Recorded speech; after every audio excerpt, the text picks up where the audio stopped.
Salve galera, beleza?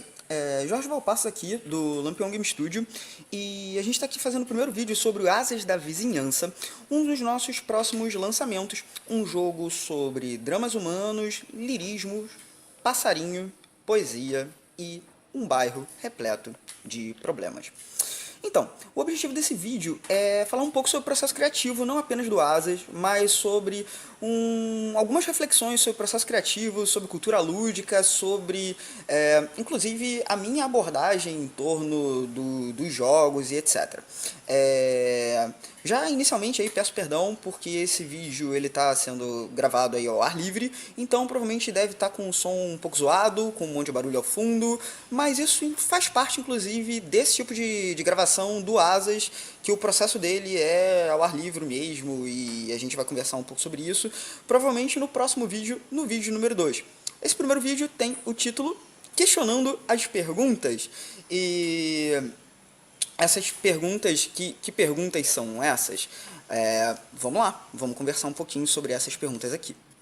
Então, dentro da tradição de construção de jogos que tem algum elemento narrativo e interpretativo e tal, ultimamente, dentro da nossa tradição, menos de 10 anos, ficou cada vez mais comum o uso das 3 perguntas divulgadas pelo Jared Sorensen, espero estar falando corretamente o nome dessa ilustre figura, cada vez mais comum, que é um procedimento. Essas 3 perguntas são perguntas que o criador de jogos tem por objetivo respondê-las enquanto processo criativo e servindo também como uma forma de avaliação. Que perguntas são essas? As perguntas são sobre o que é seu jogo, como o jogo garante que isso aconteça, a experiência que está na primeira questão, e a terceira questão é que comportamentos o jogo recompensa, que comportamento dos jogadores. Eu acho que essas 3 perguntas são perguntas interessantes, são perguntas bem legais para se pensar em construir um jogo, só que lendo um pouco e conversando com outras pessoas de diferentes áreas, quadrinho, música, literatura, a gente começa a pensar, refletir que uma metodologia de criação, um processo criativo, ele já denota algumas possíveis consequências, alguns resultados. Logo, essas 3 perguntas, elas trazem para o processo criativo e para o produto um determinado, não vou dizer um formato, mas algumas características que são interessantes, mas que não me atendem. É meio louco, eu não estou criticando as 3 perguntas, mas o meu posicionamento ante os jogos, o meu posicionamento em relação à cultura lúdica, à tradição de jogos de RPG e jogos narrativos, fazem com que essa metodologia não se adeque a todos os projetos. Por muitas vezes as questões, as implicações, os elementos em torno da criação, elas fogem das 3 perguntas e muitas vezes elas não sequer são tangenciadas por elas. Eu não estou falando mal exatamente das 3 perguntas. As 3 perguntas são perguntas muito importantes, inclusive como procedimento avaliativo. Mas, para chegar no Asas, para fazer um vídeo apresentando Asas, eu tenho que falar um pouquinho do meu processo criativo, que é uma coisa legal, ter essa troca, ter esse debate, e inclusive analisar que as técnicas e as metodologias de criação, elas se relacionam com o projeto e se refletem de alguma forma no produto final.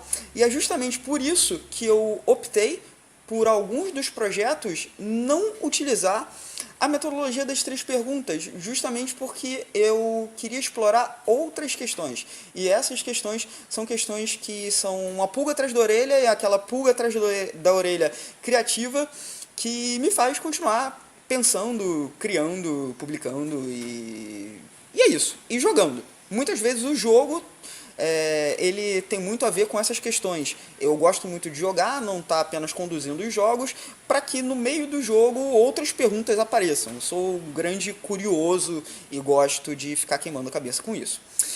Em cima de queimar a cabeça com isso, e em cima da concepção do jogo, eu trago a vocês um pouquinho de reflexões sobre o que eu acredito e o que eu investigo, o que eu busco em torno do jogo.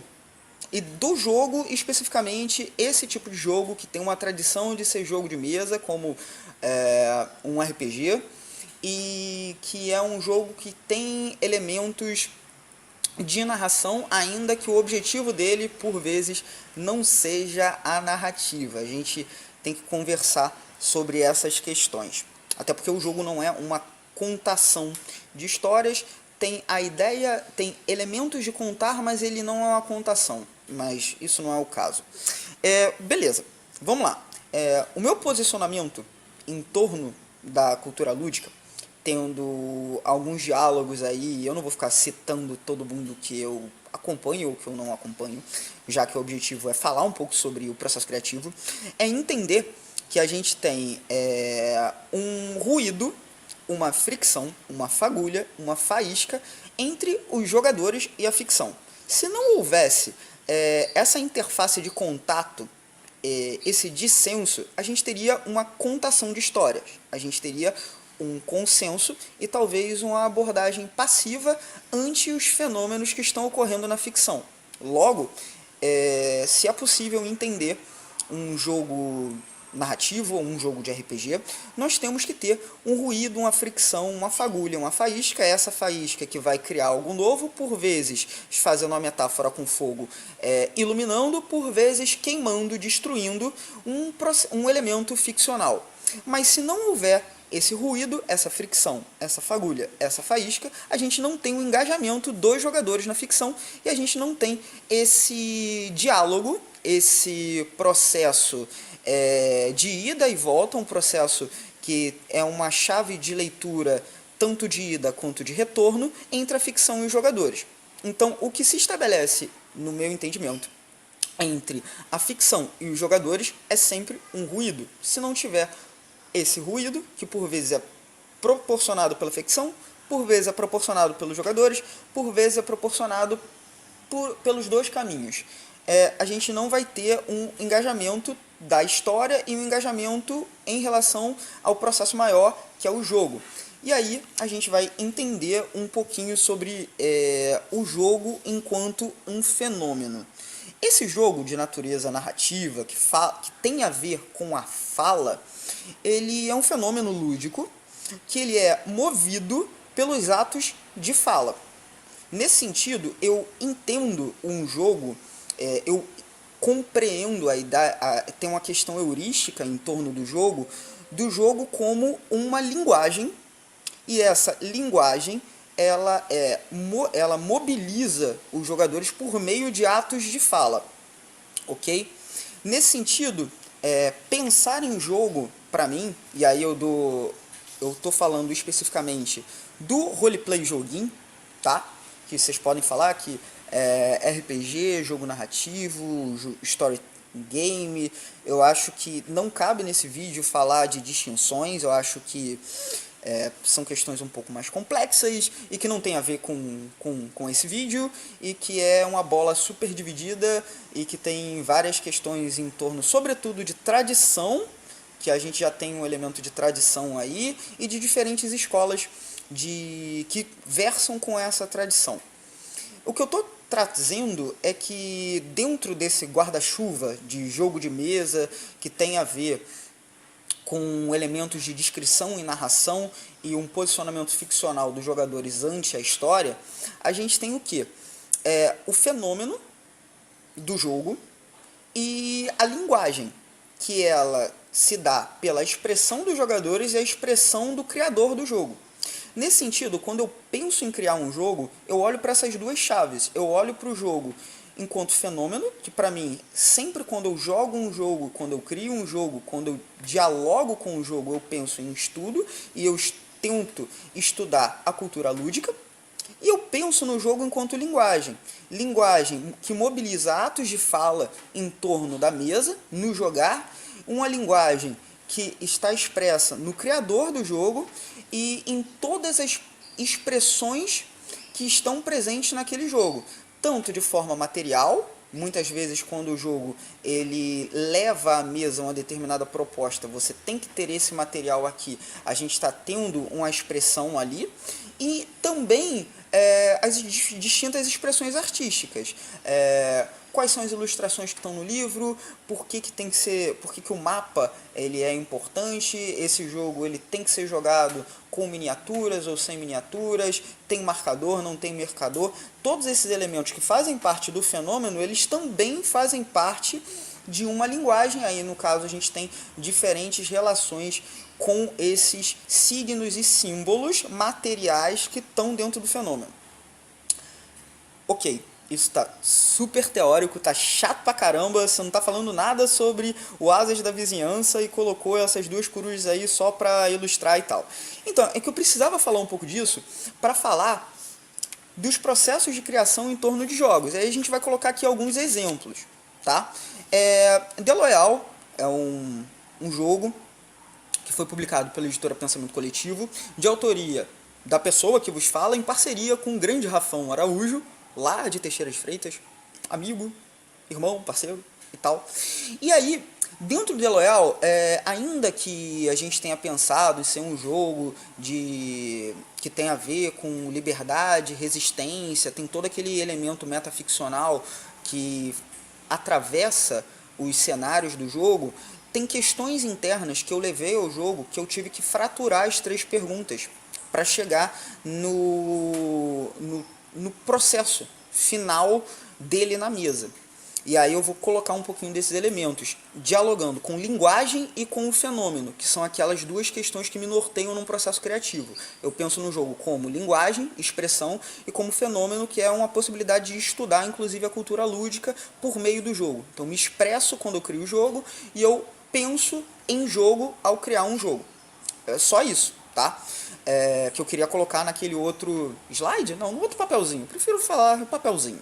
Beleza, Deloyal tinha 2 questões que eu queria pensar neles. A primeira é ter uma recompensa pelo engajamento durante a partida. A ideia de você ter pequenos objetivos, e esses objetivos eles não serem simplesmente recompensados no final da partida, porque olha, você cumpriu a missão, ganhou XP com isso, beleza, final feliz. Aí entram as minúcias dos pilares, ok? E o dado do triunfo, que é a ideia de você estar sendo recompensado a cada minúcia, a cada pequeno objetivo que você tem dentro da partida. Esse elemento é claramente um elemento metaficcional que tem a ver com uma pergunta que eu colocava para vários jogos, de ter uma recompensa individual e não coletiva, e essa recompensa individual se dava por meio de experiência ao término da partida, tá?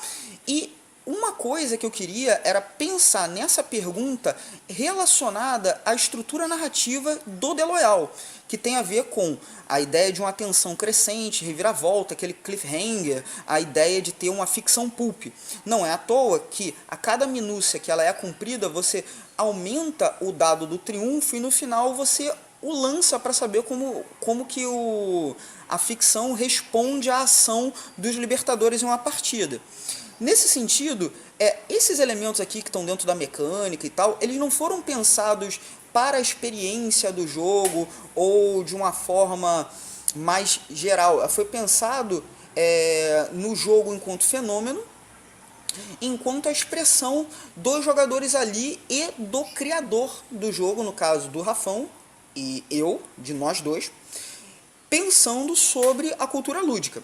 Ok? Então, esse aqui é um exemplo de uma pergunta que a gente coloca, que essa pergunta, inclusive, ela está antes de se pensar que o Deloyal é um jogo de resistência e liberdade, é uma pergunta em torno da cultura lúdica e do RPG enquanto linguagem, enquanto forma de expressão, que a gente joga dentro do jogo. Isso é um elemento que ele está presente nas perguntas que fizeram a gente pensar no jogo, e que por muitas vezes está diluído dentro do cenário, dentro das mecânicas, dentro do sistema, e que a gente está aqui abrindo a caixa. Eu estou aqui abrindo a caixa falando, ó, isso aqui é um elemento que estava dentro da minha grande questão em torno da investigação do RPG enquanto fenômeno. Beleza, vamos aqui para um outro exemplo. Pesadelos Terríveis, publicado pela EVEC Editora, Ele é um jogo de terror psicológico, tá? Que tem alguns elementos fantásticos e tal, mas é um jogo de terror psicológico relativamente pesado. Ele foi publicado expandindo o universo de Belladonna. E eu, ao escrever o jogo, ao desenvolver lá o jogo, eu tinha de pensar. O que eu pensava? Grande parte dos jogos de terror possui como um elemento de aumentar a atmosfera de suspeição, né, do suspense, o cenário. Ou seja, o jogador, quando ele está jogando, por exemplo, um RPG de terror, o que coloca ele em uma situação de tensão é a interpretação de papéis, por muitas vezes fazendo com que essa suspeição ela esteja condicionado ao quão o jogador está interpretando e engajado com o personagem, tá? Ou seja, um elemento ficcional. Não tem um ruído do jogo e dos outros jogadores para que essa suspeição se dê não apenas dentro da ficção, mas no fenômeno, na mesa.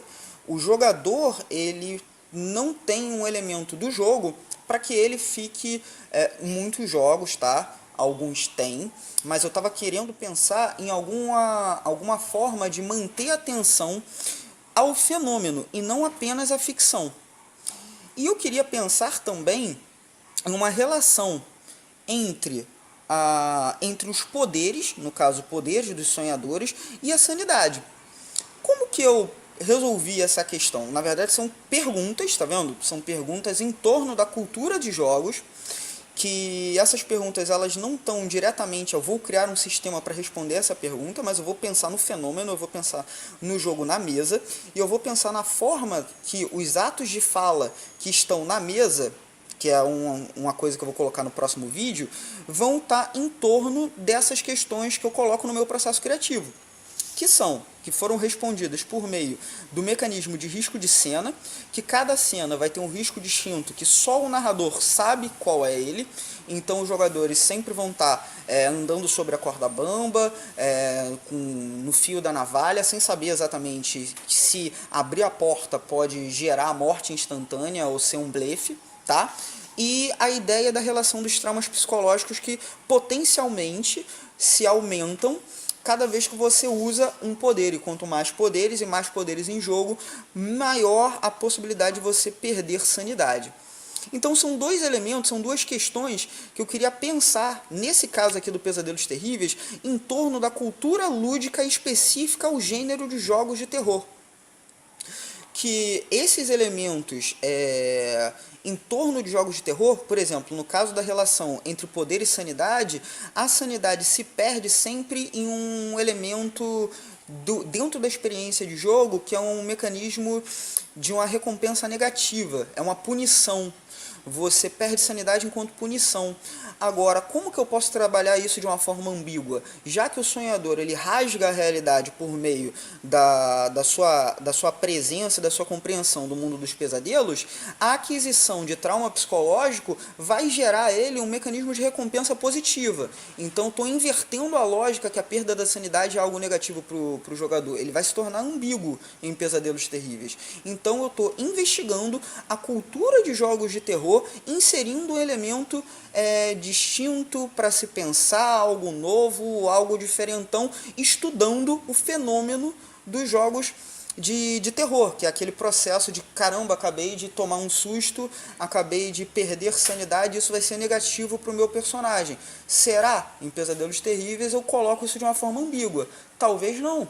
Talvez você queira se expor para adquirir mais poder, mas o uso desses poderes podem gerar mais traumas psicológicos. É em cima desse jogo que o Pesadelos Terríveis está criado. Beleza. Se eu falei que o vídeo é sobre Asas da Vizinhança, a gente fecha ele, agora que a gente está mais ou menos com 20 minutos, com as questões, que eu vou falar um pouco mais sobre essas questões no próximo vídeo. As questões que eu queria trazer, que eu queria tratar no Asas da Vizinhança, são protagonismo versus heroísmo, que é a ideia do como que eu posso ter protagonistas que são passarinhos e como que eles se relacionam com problemas humanos sem necessariamente serem os heróis, senão eu teria uma relação muito próxima a outros jogos family friendly que fazem parte dessa tradição, que ele dialoga, e esses jogos que fazem parte dessa tradição estão no artigo que está aqui na descrição, que está apresentando o Asas da Vizinhança, como Golden Sky Stories. Eu nem coloquei lá, mas é interessante falar que essa ideia de resolver dramas humanos e pequenos problemas está também em um jogo chamado Du, tá? Os aventureiros lá do templo voador. Mas tem vários jogos que tratam dessa questão. Como que eu vou pensar em protagonismo para essas personagens sem dialogar com o possível heroísmo? A segunda pergunta que me mobilizou, e essas perguntas elas têm a ver com o desenvolvimento do jogo, mas têm a ver com pensar no jogo enquanto linguagem, como minha forma de expressão e como a expressão dos jogadores na mesa estão ali, e pensar no jogo como fenômeno. A segunda pergunta tem a ver repensar a materialidade do fenômeno jogo, que está também dentro do Shanahan, ou Seanchas, que tem uma outra lista aqui nos vídeos do Lampião. Então eu estava repensando o que está em cima da mesa, se é dado, se é ficha, e tem isso, repensar a materialidade do fenômeno do jogo de mesa, do jogo de RPG, do jogo narrativo. E aí a ideia de trazer para o Asas da Vizinhança a finitude como conceito. Você pensar a finitude como um conceito operativo para um jogo que ele é um jogo finito, ele tem um tempo que ele termina. Só que eu quero repensar quem é que vai estar concluindo a narrativa, quem é que vai realmente estabelecer quando que ela começa e quando ela termina. Estava pensando nisso ao desenvolver o Asas da Vizinhança. E, além disso, eu estava querendo pensar no ato de fala, que no lugar de ter uma função de linguagem referencial ou emotiva, que eu vou discutir um pouquinho disso no próximo vídeo, eu queria pensar no ato de fala privilegiando a linguagem poética, tá? E não apenas a referencial, a emotiva, e a gente tem algumas coisas para pensar sobre a linguagem conativa em jogos, que eu vou tentar trazer isso no próximo vídeo. E aí eu queria pensar no Asas em recompensa à criação como forma de expressão. Normalmente a gente tem em jogos narrativos alguns mecanismos de recompensa, alguns recursos que, conforme o jogador vai obter esses recursos, ele usa esse recurso para superar desafios. Eu queria pensar na recompensa da criação como forma de expressão. Eu quero pensar na criação como próprio ato de fala, e não como, olha, eu vou criar esse elemento aqui para resolver esse problema e depois volta um jogo normal. E tem muito isso em jogos narrativos contemporâneos, de ter um elemento que eu tenho uma criação por parte do jogador, ou seja, o jogador ele toma uma determinada linguagem, uma determinada função de linguagem do condutor para estabelecer um elemento que é interessante a ele para superar um conflito. Eu queria repensar esse elemento, criando Asas da Liberdade, Asas da Vizinhança, olha o Deloyal aí, Asas da Liberdade. Queria pensar no Asas da Vizinhança, pensando nesse elemento, e também queria pensar na pequeneza ou miudeza e desimportância, que as experiências de jogos narrativos têm como o capítulo, como um episódio, como uma aventura, o conceito de aventura, algo que fratura o cotidiano, algo que é um grande rompimento da ordem. Esse elemento está explorado no Seanchas, no Shanahan, tá? E ele também está aqui. E eu investigo essas duas questões da fratura da ordem no Seanchas, colocando como o momento de jogo, que é o tempo do mito, de aplacar uma desordem, e aqui tendo o tempo de jogo como o tempo todo cotidiano, de não ter a desordem. O jogo ele é todo em torno da frugalidade, de quase que um desinteresse, uma leitura de um cronista que às vezes se engaja, mas ele sabe que esse engajamento não vai resolver todos os problemas, ele tem uma relação ambígua em torno desse universo ficcional. Então essas questões que eu trouxe aqui, e até os outros exemplos já respondidos lá no The Loyal e no Pesadelos Terríveis, são perguntas que muitas vezes elas não poderiam aparecer de uma forma tão tranquila se eu inserisse as 3 perguntas, aquelas 3 perguntas que eu coloquei no início do vídeo. Porque eu gosto de pensar no jogo como uma forma de eu investigar a cultura lúdica e de, inclusive, pensar em outras formas de ter atos de fala no fenômeno. Ou seja, eu tento quebrar ele, analisar, reconstruir, recombinar, fazer coisas novas e diferentes e doidonas, olhando para o roleplay joguinho como linguagem. Então é isso, cara. Desculpa, pessoal, tá com um vídeo aí tão grande, aí 25 minutos e tal, mas é para falar um pouquinho, né, do processo criativo. Então é isso. Você tá vendo no YouTube, acompanhe os próximos vídeos, vai ter aqui uma lista. Se tá vendo no Facebook, acompanhe os próximos vídeos também. Curta aí a página do Lampião, a gente tá em diferentes redes sociais. Mande mensagem e só um último recado, aquele recado pro nosso amigo, né, playtester e uma pessoa que está em torno do projeto Asas da Vizinhança, que eu trouxe aqui propositalmente 2 corujinhas, né? Porque eu acho que ele gosta bastante de corujas, né? E é isso. Um forte abraço e tchau, tchau.